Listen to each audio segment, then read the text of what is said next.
우리 모두가 알고 있는 것처럼 요한복음은 매우 독특한 복음서입니다. 신학적 관점이나 서술 방식, 사건의 전개 순서 등이 공간 복음서와 매우 다른 것은 물론 새로운 등장인물들이 많습니다. 대표적인 경우가 니고데모와 오늘 본문에 등장하는 사마리아 여인입니다. 성서학자들은 요한복음에만 등장하는 이런 독특한 인물들이 요한 공동체 내부의 문제를 드러내고 이후 나아갈 바를 제시하기 위한 필요에 의해서 창작된 것이라고 주장합니다.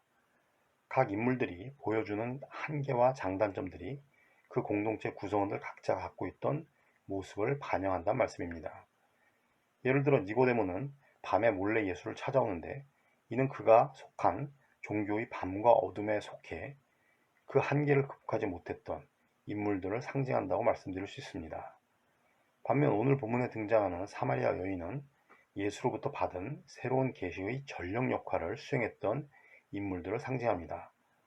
이런 특별한 역할을 담당하기 위해 그녀는 유대인들이 상종도 하지 않았던 사마리아인으로 설정됐고 그것도 모자라 5남편을 가진 것으로 묘사됩니다.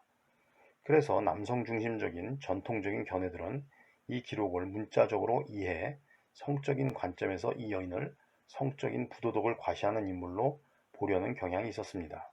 그러나 이 여인의 5남편은 아시리아의 왕이 북이스라엘을 멸망시킨 후 5지역으로부터 사람들을 데려와서 사마리아의 도시들에 살게 함으로써 북이스라엘인들의 신앙을 오염시켰다는 열왕기하의 기록을 반영하는 것입니다.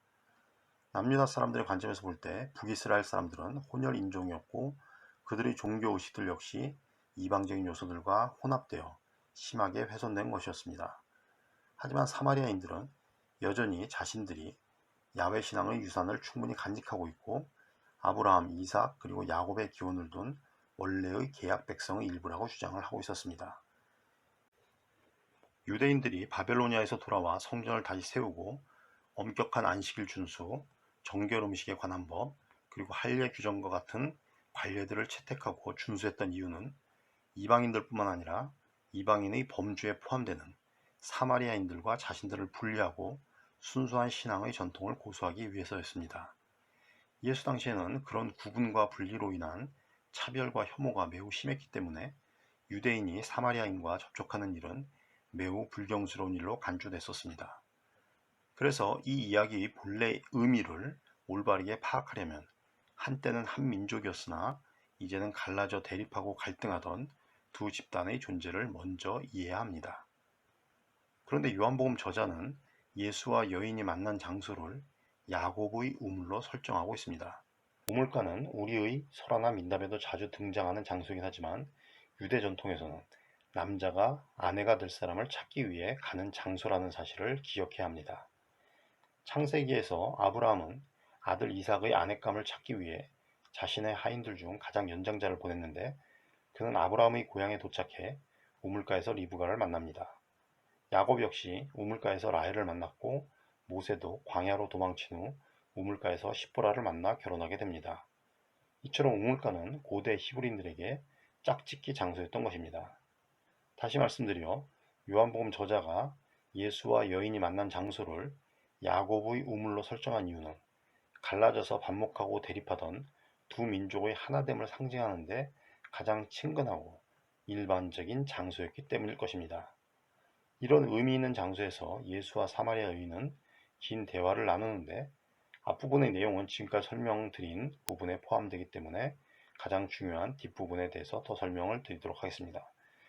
여인은 앞에서 언급한 두 집단의 갈등과 반복을 드러내듯 우리 조상은 이 산 위에서 예배를 드렸는데 선생님네 사람들은 예배 드려야 할 곳이 예루살렘에 있다고 합니다. 라며 장소의 문제를 거론합니다.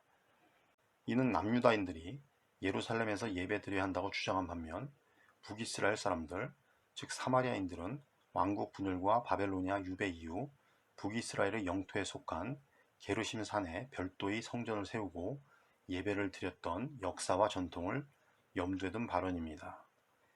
이때 예수는 어디가 아니라 어떻게에 집중하는 대답을 제시하는데 바로 오늘 본문 전체가 그에 해당합니다. 이 대답에서 예수는 영과 진리로 드리는 예배를 언급합니다. 이는 요한 공동체가 깨달은 내용을 반영하는 것일 수 있는데 코로나19 사태를 맞는 우리에게도 많은 영감과 교훈을 제공하고 있습니다. 예루살렘 성전이 무너진 후 바벨론이라고 끌려간 남유다인들이 깨달았듯이 2000년 전 예수는 예배의 장소나 형식이 아니라 예배를 드리는 자세가 중요하다는 사실을 설파했던 것입니다. 우리는 코로나19 사태를 맞아 그런 사실 하나는 정확하게 체험하며 깨달아가는 중입니다. 그런데 예수가 제시한 영과 진리로 드리는 예배는 어떤 것인지 깊이 생각해 볼 필요가 있습니다. 우리가 구약이라 부르는 히브리 성서는 오로지 공의를 실천하며 인자를 사랑하며 겸손히 내 하나님과 함께 행하는 것이 참된 제사라며 형식적인 제사의 무용성을 강조하면서 올바른 방식을 제시하고 있었습니다. 비슷한 입장에서 예수는 하나님은 영이시라는 사실을 전제한 후 그런 하나님께 예배를 드리는 사람은 영과 진리로 예배를 드려야 한다고 강조하고 있는 것입니다. 하나님의 말씀이라는 성서에는 정작 하나님이 어떤 분인가를 직접적으로 표현하는 구절들이 그리 많지 않습니다. 구약의 경우 나는 스스로 있는 자다, 나는 나다, 나는 스스로 있는 나다 정도가 대표적인 구절입니다. 이 구절은 하나님의 존재, 순수, 진리 자체임을 암시합니다. 신약의 경우 오늘 본문인 요한복음 4장 24절에 제시된 하나님은 영이시다라는 구절과 요한일서 4장 8절의 하나님은 사랑이시다라는 구절이 대표적입니다. 간단히 설명할 수 있는 문제는 아니지만 가급적 쉽게 설명드리자면 하나님의 영은 성령을 의미하며 성령의 성격은 바울이 갈라디아서 5장에서 언급했던 성령의 9가지 열매를 통해서 이해할 수 있을 것입니다. 그중 가장 중요한 것은 사랑이니 하나님은 영이시며 사랑이라는 말과도 같습니다. 따라서 영으로 예배를 드린다는 말은 결국 이런 성령의 열매, 특히 사랑이라는 열매가 열린 상태에서 예배를 드리는 것이라고 이해할 수 있습니다. 쉽게 말씀드리면 성령의 가장 중요한 열매인 사랑 없이, 즉 누군가를 미워하는 마음으로 드리는 예배는 참된 예배가 될 수 없다는 말씀입니다. 영은 창조자, 절대자의 본질이며 말로 쉽게 설명이 되지 않지만 진리로서 자기 표현을 하기 때문에 이를 통해서 설명이 가능합니다. 진리란 우리가 이해하도록 영이 구체화한 것이기 때문입니다. 즉 진리는 영의 언표, 즉 말로 드러낸 뜻의 이면입니다. 사람은 영은 알 수 없지만 진리를 계시받음으로 영을 알 수 있다는 말씀입니다. 다시 말씀드리면 진리는 사람이 이해한 영입니다. 사람 안에 영이 임하면 그것은 진리로서 사람에게 이해가 되는 것입니다. 그리고 그 사람은 받은 영을 진리로서 언표하게 됩니다. 고로 사람이 하나님으로 인해서 하게 되는 진리의 주장이 바로 영인 것입니다. 흔히 인간이란 자신이 이해하는 지평만큼만 진리의 세계를 보고 느끼는 존재라고 합니다. 우리가 진리를 추구하는 과정은 그 지평을 넓히는 일을 의미합니다. 지평을 넓히려는 노력을 하지 않고 눈에 보이는 것만 보려고 하는 사람은 진리의 본질을 파악할 수 없습니다. 그저 피상적으로 이해한다고 착각하기만 할 뿐입니다. 예수께서는 요한복음 8장 31절 32절에서 자신을 믿은 유대인들에게 먼저 자신의 말을 마음에 새기고 산다면 참으로 자신의 제자이고 그러면 비로소 진리를 알게 될 것이며 그 진리가 그들을 자유롭게 할 것이라고 약속하셨습니다. 그 진리는 추상적이고 현학적인 것이 아니라 구체적이고 실천적인 것입니다. 결국 예수의 삶과 가르침을 통해 드러난 하나님의 뜻을 올바르게 이해하며 드리는 예배가 참된 예배가 될 것이라는 말씀입니다. 그 예배는 화려하고 웅장한 예배당에서 드리던 작고 초라한 예배당에서 드리던 오프라인으로 드리던 온라인으로 드리던 상관이 없습니다. 중요한 것은 장소나 규모가 아니라 예배를 드리는 마음과 자세이기 때문입니다.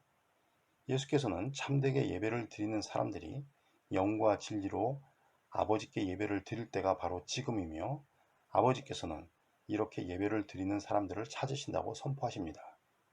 오늘 본문의 뒷부분에서 여인은 마을로 들어가 내가 한 일을 모두 알아맞히신 분이 계십니다. 와서 보십시오. 그분이 그리스도가 아닐까요? 라며 전도를 시작하고 사마리아 사람들은 그 여인의 말은 물론 예수의 말을 직접 듣고 예수를 믿게 됩니다. 대립하고 배척하던 두 집단이 진정한 예배, 즉 영과 진리로 드리는 예배를 이해하고 받아들인 한 여인으로 인해 신뢰하고 포용하는 관계로 변화됐던 것입니다. 저는 이것이 살아있는 진정한 예배의 힘이라고 믿습니다. 그 예배는 예배당에서 또는 온라인에서 1시간가량 드리는 것으로 끝나지 않을 것입니다. 그 예배는 생활과 삶이 예배가 될 때 비로소 완성되는 것이기 때문입니다.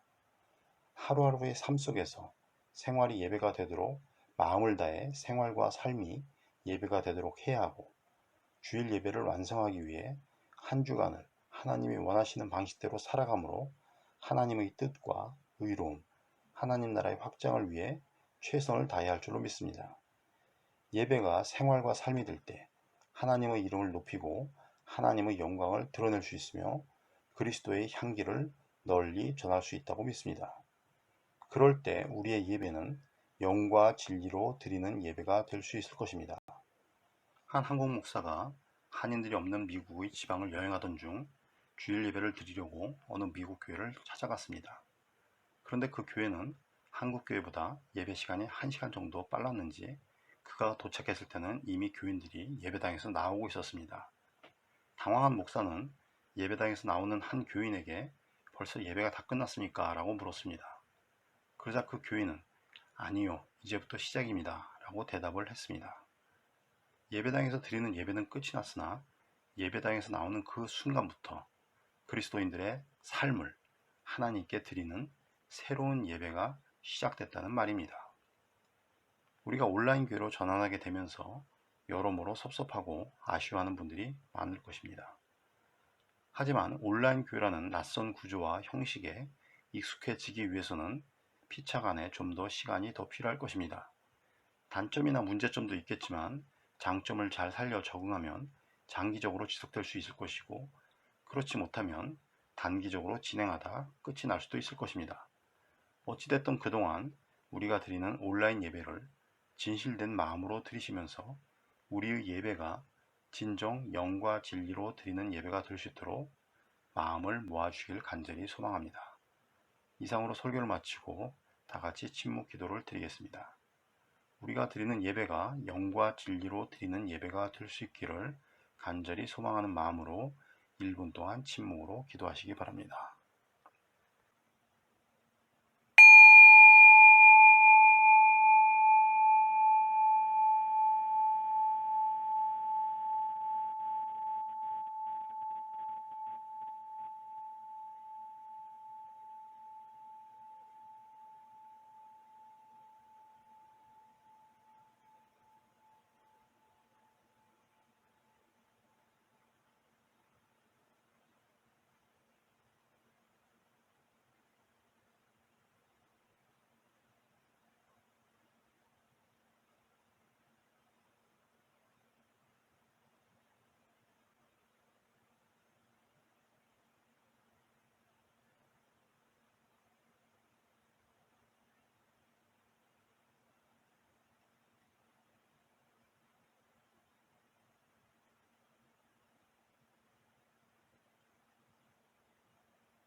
이어서 코로나19 사태의 장기화 속에서 당하는 여러 가지 어려움들이나 불편함들 가운데서도 우리에게 일어난 크고 작은 일들에 대해 감사하면서 성부, 성자, 성령, 하나님의 위로와 평안을 기원하며 감사하는 기도를 1분 동안 침묵으로 드리도록 하겠습니다.